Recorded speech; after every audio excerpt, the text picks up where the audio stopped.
Good evening from Juno Beach. I'm Tom Clark.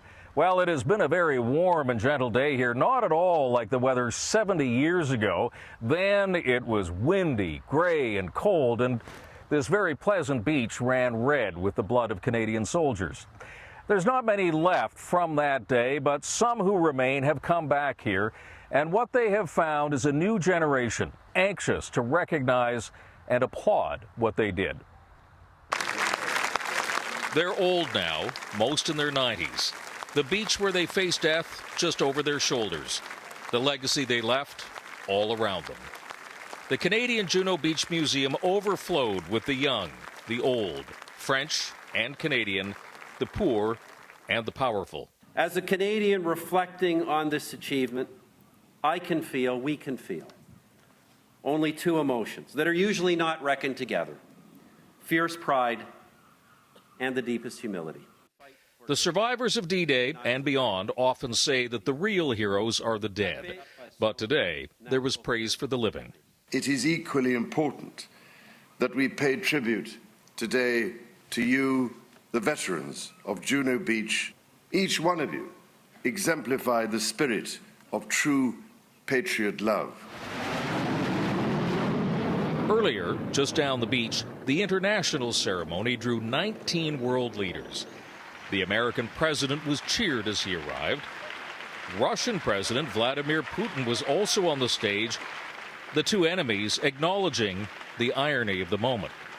And the new president of Ukraine, Petro Poroshenko, looked on. What few knew was that just an hour before, all three, individually, had started the process of what might be a ceasefire in eastern Ukraine.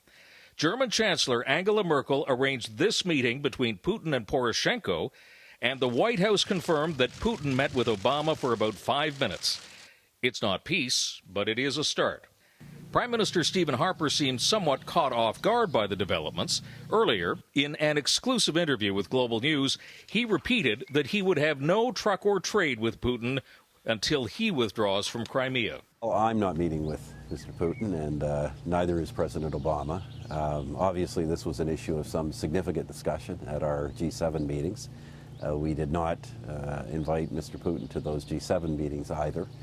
I think what we all agreed is that in meetings with Mr. Putin, the messages should be very clear, and only those messages should be delivered. And those messages are very straightforward.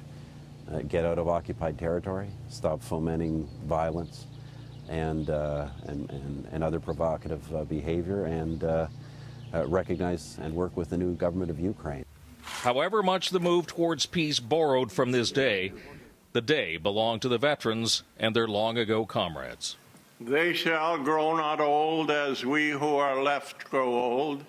Age shall not weary them, nor the years condemn. At the going down of the sun, and in the morning, we will remember them. We will remember them.